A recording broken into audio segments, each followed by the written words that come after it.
ऐसा लगता है शुरू शुरू में कि यार मतलब कहाँ आ गए। नाउ आई फील लाइक मैं उससे निकल गई, बट उस वक्त इट वाज वेरी डिफिकल्ट। हमारे पास कोई क्रेडिट हिस्ट्री नहीं होती, सोशल सिक्योरिटी नंबर भी 2-3 हफ्ते बाद आता है, तो काफ़ी सारे लोग तुम्हें घर देते भी नहीं है। यहाँ पे काफ़ी लोगों के तो ऐसा होता है कि मतलब किसी को भी नहीं जानते होते हैं। मतलब इंडिया में कितने भी लाडो से पले हो, यहाँ आओगे आप, यहाँ काम करना पड़ेगा। नमस्ते, सत श्री अकाल, कैसे आप सबके हाल। मेरा नाम है Ritu, welcome back to a very special vlog. और बहुत ज़्यादा लोग यूएस में आना चाहते हैं। कुछ लोग पढ़ने के लिए आते हैं, कुछ लोग जॉब के लिए आते हैं। Indian American second largest immigrant है यहाँ पे, तो सोचो कितने सारे लोग आते हैं। बट जब वो यहाँ पे आते हैं तो उनकी लाइफ बदल जाती है। काफ़ी ज़्यादा अच्छा लगता है न्यूयॉर्क घूमना, मज़े आते हैं, आप किसी भी स्टेट में हो। लेकिन उसके बाद जो चैलेंजेस हैं वो दिखने लग जाते हैं, और उसके बाद लगता है कि यार यहाँ आ तो गए हैं, बट ये सब चीज़ें नेविगेट कैसे करें। एग्जैक्टली क्या चैलेंजेस होते हैं जब आप यूएस मूव करते हो, और उसे कैसे ओवरकम करते हैं, आज हम वो डिस्कस करने वाले हैं। आई एम होपफुल ये आपकी जर्नी को थोड़ा आसान बनाए। Let's roll. End of course it's an informational vlog, तो कंटेंट की कमी ना हो तो वे आल्सो प्रशांत। हेलो। सो पहली बार जब आप यूएस आते हो, तो मैं 2018 में आई थी, प्रशांत वाज हियर इन 2016। सो या, तो मेरे लिए लाइफ थोड़ी इजी थी because Prashant was here, and मेरे लिए काफ़ी ज़्यादा चीज़ें थोड़ा मुझे बताया गया था काफ़ी सारी चीज़ें। So Prashant came, I have my own challenges, but we can start with Prashant. सबसे बड़ा चैलेंज क्या था, मतलब ईजी तो लगता है जब आप आते हो तो घंटे काउंट कर रहे होते हो, मतलब अब बस जाना है। तो जब यहाँ आए सबसे बड़ा ऐसे क्या लगा, हे भगवान ये कैसे होगा, व्हाट वाज दैट? यह सबसे बड़ा चैलेंज तो पता नहीं, सबसे पहला चैलेंज जो मेजर था वो तो घर ढूंढने का होता है। हाँ। क्योंकि नई जगह आ रहे हो, यहाँ पे लोग भी नहीं है जो तुम्हें जानते हैं। यहाँ पे घर ढूंढने का प्रोसेस भी थोड़ा डिफरेंट होता है। इंडिया में यूजुअली जैसे तुम किसी शहर में भी जाते हो तो दूसरों के थ्रू, कॉन्टैक्ट्स के थ्रू तुम घर भाई तो कुछ मिल जाता है। देख के रखना। हाँ। यहाँ पे तुम किसी को जानते नहीं हो तो सब कुछ पूरा खुद से करना होता है। प्लस उसमें इशू ये रहता है कि हमारे पास कोई क्रेडिट हिस्ट्री नहीं होती, सोशल सिक्योरिटी नंबर भी 2-3 हफ्ते बाद आता है, तो काफ़ी सारे लोग तुम्हें घर देते भी नहीं है। क्योंकि क्योंकि वही तुम्हारी कोई हिस्ट्री नहीं है, वो लोग रिस्क नहीं लेना चाहते। तो ये वाला थोड़ा इशू रहता है। तीसरा, रैंक्स बहुत ज़्यादा होते हैं और सिक्योरिटी डिपॉजिट्स काफ़ी होकर बहुत ज़्यादा होते हैं, तो उतना पैसा होता नहीं है अपने पास। तो वही होता है कि आपको एकदम वो, आई थिंक आप कन्वर्ट वाले मोड में भी होते हो कि जब आपको लगता है आपको 1.5 लाख रेंट देना पड़ेगा, तो लगता है ओह माय गॉड ये तो देना ही पड़ेगा। सैलरी नहीं आई होती ना, तो शुरू में तो ऐसा लगता है कि पैसा कहाँ से लाएं, इन इटसेल्फ पैसा ही नहीं होता। हाँ, और उसके बाद बहुत ज़्यादा ब्रोकरेज फीस भी देनी पड़ती है, तो मतलब आपको 2-2.5 महीने का रेंट देना पड़ता है। अगर आप स्टूडेंट हो तो स्टूडेंट्स के पास रिलेटिवली ये थोड़ा चल रहता है कि कॉलेज के आसपास लोगों को पता होता है कि स्टूडेंट्स आ रहे हैं, उनके पास सोशल सिक्योरिटी नहीं होगा, ये सब नहीं होगा, तो वहाँ सीनियर को फ़ोन कर लो। हाँ। तो वहाँ आदत होती है लोगों को, लैंडलॉर्ड्स वगैरह को भी। अगर तो जॉब के लिए आ रहे हो तो फिर ये वाला थोड़ा इशू रहता है। स्टूडेंट्स को ये प्रॉब्लम रहती है कि काफ़ी सारे लोग स्टूडेंट्स को देना नहीं चाहते, या फिर बहुत ज़्यादा सिक्योरिटी डिपॉजिट मांगना चाहते हैं, तो वो थोड़ा इशू रहता है उधर। एक और चीज़ जो यहाँ पे आके आपको काफ़ी चैलेंजिंग लगेगी कि यहाँ पे टाइम जोन बड़ा अलग होता है। मतलब इनफैक्ट यूएस में ही बहुत ज़्यादा टाइम जोन्स हैं, और अगर आप इंडिया से कनेक्ट करते हो तो थोड़ी दिक्कत हो जाती है। वो वाला काफ़ी ज़्यादा इशू होता था। मम्मी वैसे सुबह फ़ोन करो या शाम को फ़ोन करो या किस समय फ़ोन करो, जब यहाँ अपना दिन होता है तो वहाँ रात हो जाती है। हाँ। जब वहाँ दिन होता है तो अपने यहाँ रात हो जाती है। तो ये ऐसे घर वालों से बात करने में या इंडिया वाले दोस्तों से बात करने में या कुछ भी, वो थोड़ा इशू रहता है कि वो डिस्टेंस भी है, टाइम जोन और डिस्टेंस दोनों रिलेशनशिप में। अगर आप किसी के साथ हो, अगर आपकी गर्लफ्रेंड है या फिर आपके फैमिली मेंबर्स हैं, या फिर आपको अपने रिलेटिव से बात करनी है, तो फिर आपको इन्वेस्ट करना पड़ेगा। यू हैव टू प्लान कि मैं इस वक्त टाइम पे कॉल करूँगा ताकि वो भी फ्री रहें और आप भी फ्री रहो। सबसे बड़ा चैलेंज यहाँ होता है एक और चीज़ का, कि आपको अमेरिकन कल्चर समझना है। आई थिंक हम जैसे बड़े हुए हैं इंडियन कल्चर के साथ, that is entirely different from the American culture. काफ़ी सारी चीज़ें डिफरेंट है। मतलब थोड़ा उनका मतलब छोटी चीज़ें, कुछ बड़ी चीज़ें भी होती हैं, मतलब होता है। और यहाँ पे आते हैं तो वो कल्चरल शॉक लगता है काइंड ऑफ। और उसका ऑफ कोर्स मैंने एक ब्लॉग बना रखा है पहले, आई थिंक 1.5 साल पहले, cultural shocks after coming to US. क्या क्या चीज़ें एकदम बड़ी अलग लगती हैं। लिंक है बायो में डिटेल वर्जन, बट जैसे टिप आपको देना पड़ेगा जब आपको खाना पसंद नहीं आ रहा फिर भी, और जेट स्प्रे नहीं होता है यहाँ पे, तो थोड़ा सा लगता है शुरू में कि यार मतलब कहाँ आ गए, तो वो होता है। और कल्चर के साथ एक और जो चीज़ है वो होता है इनका एक्सेंट। तो यहाँ पे ये वाला एक्सेंट समझने में भी थोड़ी प्रॉब्लम होती है। हमें उनका एक्सेंट समझ में नहीं आता, उन्हें हमारा एक्सेंट समझ में नहीं आता, तो कम्युनिकेट करने में प्रॉब्लम होती है। अगर आपको लग रहा है कि मैं सिर्फ इंडियन और अमेरिकन एक्सेंट की बात कर रही हूँ, यहाँ बहुत ज़्यादा एक्सेंट्स होते हैं। यहाँ लटीनो एक्सेंट होता है, यहाँ स्पेनिश एक्सेंट होता है। सब लोग इंग्लिश बोलते हैं बट अपने एक टोन में बात करते हैं। तो मुझे याद है मैं अपने एक ब्लड टेस्ट के लिए गई थी 3 साल पहले आई गेस, और वो मुझे पूछ रही थी when is your birth date. तो मुझे ना समझ ही नहीं आया, उसने 2-3 बार पूछा, फिर उसने मुझे लिख के दिया ना, मतलब ये पूछ रही थी क्या। तो वो रहता है आपको, कुछ लोग का एक्सेंट बहुत थिक होता है तो उसको समझने में थोड़ा दिक्कत है। आई गेस थोड़ा टाइम दो उसको, थोड़ा पेशेंस रखना उसमें, ऐसा नहीं है कि आप आज इनकी सारी बातें समझ जाओगे। आई गेस अभी ओवर द टाइम हमें चीज़ें ज़्यादा समझ में आने लग गई हैं, जैसे शुरू में नहीं आती थी। शुरू में तो मैं जोन आउट हो जाती थी कि क्या हो रहा है, बट आई गेस अब मैं किसी से बात करती हूँ तो मुझे समझ में आता है कि वो क्या बात कर रहा है और उसे भी समझ में आता है कि मैं क्या बात कर रही हूँ। एक और चीज़ जो कि मेरे को याद आया, मैंने घर एको वाले में भी मेंशन किया था, that is about credit history. तो जब तुम यहाँ पे आते हो, यहाँ पे हर चीज़ के लिए तुम्हें क्रेडिट हिस्ट्री चाहिए।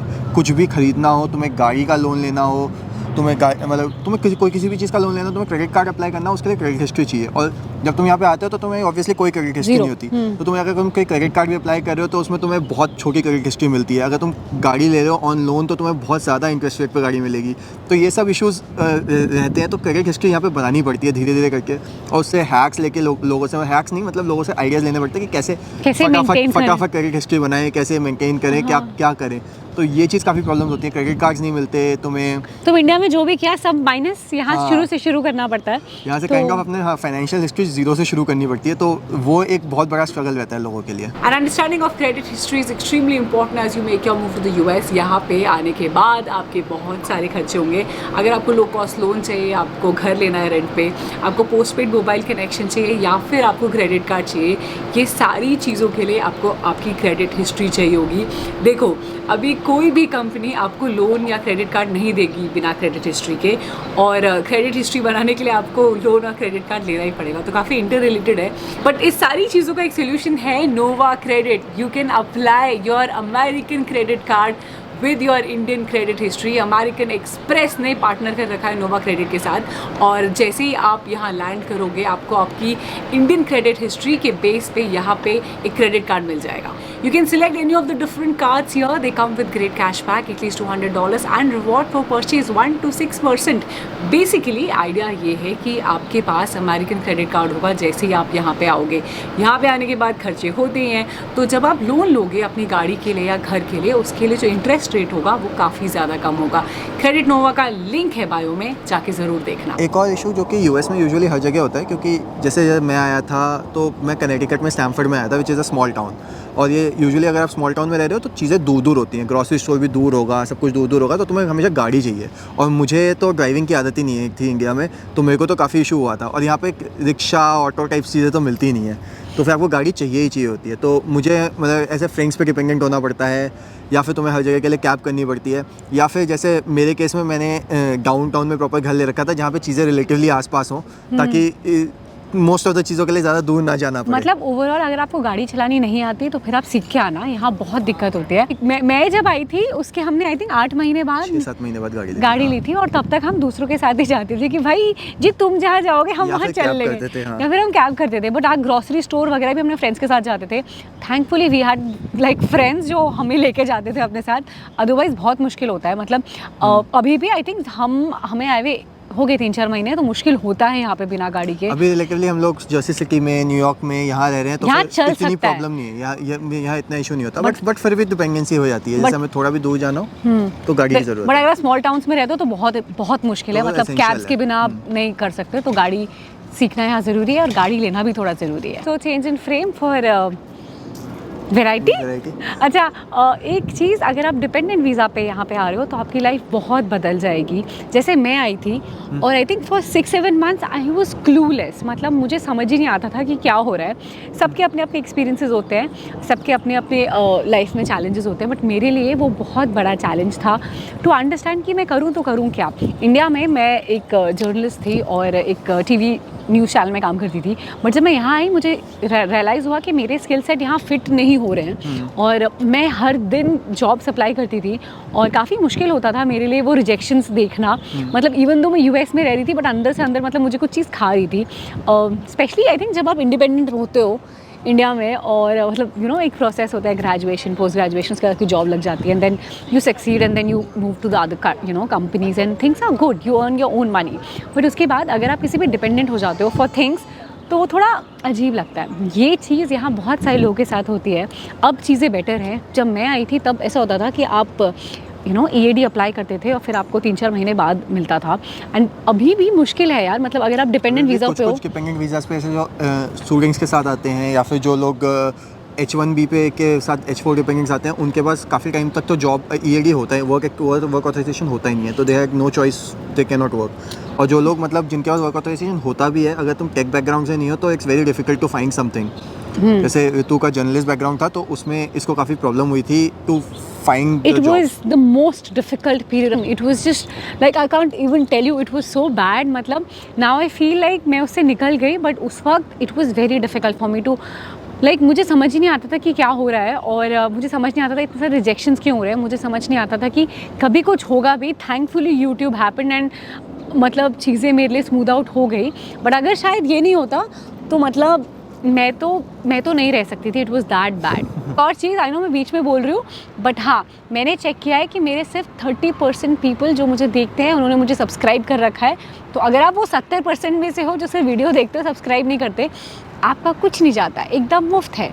तो आई गेस सब्सक्राइब कर देना, एकदम मुफ्त है। और अगर आपको वीडियो अभी तक पसंद आ रहा है तो लाइक कर देना। एक और चीज़ जो बहुत ज़्यादा लोगों को चैलेंजिंग लग सकती है यहाँ पे, कि यहाँ पे बहुत काम करना पड़ता है। तो घर वर के काम सारे खुद ही करने पड़ते हैं। इवन दो यहाँ पे कुछ कुछ चीज़ें होती है जो काम वो थोड़ा आसान करती है, जैसे डिश वॉशर होता है मोस्टली घरों में, ऑटोमेटिक मशीन फुली ऑटोमेटिक होती है। और मतलब कुछ लोग फ्रोजन फूड्स मिल जाते हैं जो लोग तुम माइक्रोवेव करते हो, बट इवेंचुअली फिर भी काम वाम तो करना ही पड़ेगा। मतलब इंडिया में कितने भी लाडो से पले हो, यहाँ आओगे आप, यहाँ काम करना पड़ेगा। और आप कोई भी वीज़ा पे हो, अगर आप वर्किंग मॉम हो, अगर आप स्टूडेंट हो, या फिर आप कोई भी हो, आपको काम करना ही पड़ेगा। एंड मतलब बहुत ज़्यादा स्टूडेंट्स होते हैं जो इंडिया में एकदम मम्मी खिला रही होती है उन्हें, उसके बाद यहाँ आ जाते हैं, उसके बाद फिर उन्हें खुद खाना बनाना पड़ता है, खुद घर पे एकदम डिश वॉशर में सामान डालना पड़ता है, झाड़ू पोछा बर्तन ये सब करना पड़ता है। अभी जैसे हम अपने घर में फर्नीचर बना रहे हैं, तो वो सब काम भी खुद ही करना पड़ता है। आउटसोर्सिंग यहाँ बहुत एक्सपेंसिव होती है, तो मोस्टली लोग इंडिपेंडेंट हो जाते हैं अपनी लाइफ को लेके और सारा काम खुद करते हैं। तो अगर आपको इसे लाडू पाडू में आपको लगता है कि नहीं कोई और काम कर दे, तो वैसा नहीं होगा यहाँ पे आप खुद के मजदूर खुद हो और सारा काम खुद करोगे। एक चीज़ जो मुझे काफ़ी चैलेंजिंग लगी थी कि मतलब मुझे ना खाना खाना बहुत पसंद है, तो जब मैं यहाँ आई मैंने खाना खाया, एक तो महंगा लगा, ऊपर से वो किक ही नहीं आई। फिर मैंने बहुत ज़्यादा चीज़ें ट्राई की, मुझे यहाँ पे खाना समझ ही नहीं आया। इनफैक्ट अभी भी मतलब यहाँ ऑप्शंस हैं, बट वो जो मज़े हैं ना खाने के, वो सिर्फ दिल्ली में आते हैं। यहाँ पे खाना मुझे इतना अच्छा नहीं लगता। और मतलब मैंने बहुत ज़्यादा ट्राई किया। पहले हम स्टैमफोर्ड में रहते थे, वहाँ पे 2-3 ही ऑप्शंस थे, और वेज के ऑप्शंस बहुत कम होते हैं। मतलब इंडियन रेस्टोरेंट में चलो फिर भी ठीक है, ओवरऑल अगर आप बाहर किसी कुजीन में जाते हो तो मतलब वेज के से 2-3 ऑप्शंस होते हैं, नॉन वेज का इतना सारा सेक्शन होता है, तो आप वेजिटेरियन तो आपके लिए दिक्कत रहता है। यूजुअली मतलब जैसे हम इंडियंस को काफ़ी लोगों को लगता है कि यहाँ का जो खाना होता है ना, इवन अदर क्विजीन्स, वो थोड़ा relatively on the blank side होता है, ऑन द माइल्ड साइड होता है, तो खाना उतना पसंद नहीं आता, specially non Indian food. Indian restaurants होते हैं और उसमें भी उतना वो वाला घर वाला मज़ा नहीं आता। सोच छोड़ दो, मतलब वो आप सोचो ही मत, वो मज़ा ही नहीं। चाट वाट वो तो खैर मिलता ही नहीं है यहाँ पे। वो जैसे जर्सी में चलो फिर भी ये ना काफ़ी देसी इलाका है, यहाँ मिलता है। बट जहाँ हम जैसे स्टैमफोर्ड में रहते थे, या फिर देयर आर प्लेसेस मतलब जहाँ पे इंडियंस कम हैं, उनके लिए काफ़ी डिफिकल्ट रहता है। स्पेशली इनफैक्ट ग्रॉसरी स्टोर का भी दिक्कत रहता है। जैसे आप इंडिया में रहते हो और आप नीचे जाते हो, आपको जो भी चाहिए आप उठा के लेके आ सकते हो। उसके बदले में आपके साथ ऐसा होगा कि आप महीने में एक बार जा पाओगे और फिर आप लेके आओगे। आई थिंक हमारे पास तब गाड़ी भी नहीं थी, हम अपने फ्रेंड्स के साथ जाते थे और एक ही गाड़ी में जाते थे, तभी जाते थे। और फिर हम लोग ऐसे मतलब वो भी हमारी हेल्प करते थे, वो भी थोड़ा कम सामान लेते थे, हम भी थोड़ा कम सामान लेते थे ताकि ज़्यादा सामान ना सके, और हम महीने में एक बार जाके सामान लेके आते थे। और इनफैक्ट यहाँ फिर भी शेंकी बता रहा था, शेंकी का शेंकी को तो शायद बस करके आधा पौना घंटा दूर जाना पड़ता था ग्रोसरी लेने के लिए, और गाड़ी भी नहीं थी उसके पास, तो वो मतलब वैसे बेचारा हाथ में उठा के लेके आता था। तो वो सब आपको देखना पड़ेगा यहाँ पे। एक और चीज़ जो मुझे काफ़ी चैलेंजिंग लगती है यहाँ पे, कि यहाँ पे ना एक अलग सा अकेलापन है। मतलब आप पुराने कनेक्शंस को सब कुछ जो आपकी लाइफ है, जो भी आपने कमाया है, जैसा भी है, वो सब आप एक तरफ वापस रख क्लोज करो और फिर से शुरू करो। क्योंकि यहाँ पे वही कि इंडिया वाले फ्रेंड्स से तुम कनेक्ट नहीं कर पाते हो, और यहाँ पे घर वाले तो होते ही नहीं है, रिलेटिव्स भी हार्डली किसी के होते हैं, और यहाँ पे काफ़ी लोगों के तो ऐसा होता है कि मतलब किसी को भी नहीं जानते होते हैं, एक आध किसी को जानते हैं, हार्डली किसी को जानते होते हैं। थैंकफुली प्रशांत के फ्रेंड्स थे, तो मैंने सबके साथ नहीं, कुछ के साथ कनेक्ट कर लिया था, तो वो इजी हो जाता है। बट अगर आप अकेले हो तो फिर आपको अकेलापन बहुत ज़्यादा काटेगा यहाँ पे। कि ऐसा नहीं है कि आप जिससे बात करो आपका फ्रेंड बन जाएगा। Invest in people, very very essential. और जो आपको पसंद कर रहा है और जहाँ टू वे है वो भी आपको पसंद कर रहा है, तो फिर वो ज़रूरी है कि वो दोस्ती मेनटेन करो, उसमें इन्वेस्ट करो, and then you will feel happy. मतलब आई थिंक मेंटल वेलबींग के लिए दोस्त इंपॉर्टेंट है। तो और मतलब यहाँ पे एक्चुअली एक पॉजिटिव चीज़ ये भी हो सकती है इस चीज़ के लिए, आपको अलग कल्चर के, अलग टाइप के विद डिफरेंट पर्सपेक्टिव उस टाइप के दोस्त लोग मिल सकते हैं, दोस्त मिल सकते हैं, हाँ। जो कि प्रॉब्लम इंडिया में रिलेटिवली उतने नहीं मिल मिलेंगे। सकते। तो एक और चीज़ जो चैलेंजिंग होती है बहुत सारे लोगों के लिए, वो है वेदर कंडीशंस, और वो कभी कभी बहुत ज़्यादा ख़राब होती है।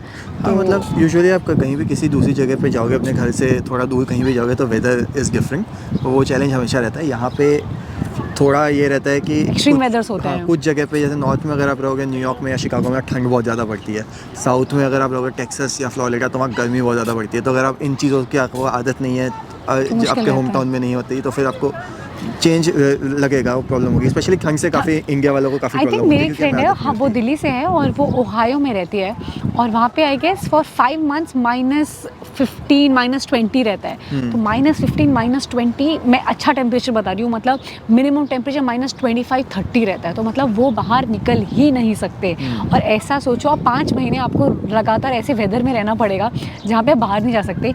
न्यूयॉर्क में भी ठंड होती है, but there are like extreme days, but हाँ, you can still survive. But there are places like Chicago और वो सब, उसमें बहुत ठंड होती है। तो अगर आप ऐसे डाउन साउथ से आ रहे हो जहाँ पे थोड़ी गर्मी है, और आप एकदम, मैं आपको बोल दूँ कि आपको 5 महीने कड़ाके की ठंड में रहना पड़ेगा, तो काफ़ी दिक्कत होती है। प्लस ऑल्सो ठंड में एक और चीज़ हो जाती है कि सनसेट बहुत जल्दी आता है, 4-5 बजे सनसेट हो जाता है, तो आधे से ज़्यादा दिन अंधेरा रहता है। 4 बजे मामला ख़त्म है यहाँ पे सर्दियों में, तो वो समझ नहीं आता था। आई थिंक हमारे पेरेंट्स जब आए थे तो उनको बड़ा अलग लगा था कि ये क्या हो रहा है, मतलब इतनी जल्दी अंधेरा क्यों हो रहा है। तो वो हो जाता है। I guess once you live here you get okay with it, you get used to it. मगर हाँ, जब तुम नहीं आ रहे हो तो फिर तुम्हें एकदम से शॉक लग सकता है। And with this my video comes to an end. I am hopeful आपको अच्छा लगा होगा। ये सारे चैलेंजेस होते हैं, छोटे बड़े, आपकी लाइफ में कहीं ना कहीं ये इफ़ेक्ट करते हैं। बट अगर आप कुछ टाइम यहाँ रह जाओ और ये चैलेंजेस से ओवरकम कर जाओ, आपको अच्छा लगेगा। You will feel more independent and you will be a different person all together. जब आप अपने घर से ना इतना दूर रहते हो, अपने पेरेंट्स से इतना दूर रहते हो, कुछ एक नई कंट्री में कुछ नया करने के लिए आते हो ना, उसके बाद वो आपको एक अलग इंसान बना देता है। चैलेंजेस का प्रोज भी होते हैं, तभी तो लोग रुके हैं, नहीं तो सब चले नहीं जाते वापस। तो प्रोज एंड कॉन्स भी हैं यहाँ रहने के। हर एक जगह का 2 पहलू होता है, वैसा कुछ। आई एम होपफुल आपको जो कंटेंट मैंने आज बताया आपको अच्छा लगा होगा। अगर आपको पसंद आया, hit the subscribe button, like कर दिया करो, कमेंट भी कर दिया करो। अगर कुछ ऐसा है जो मैंने मिस किया तो मुझे ज़रूर बता देना। Thank you so much for watching, thank you so much for believing in me. Please take care, bye.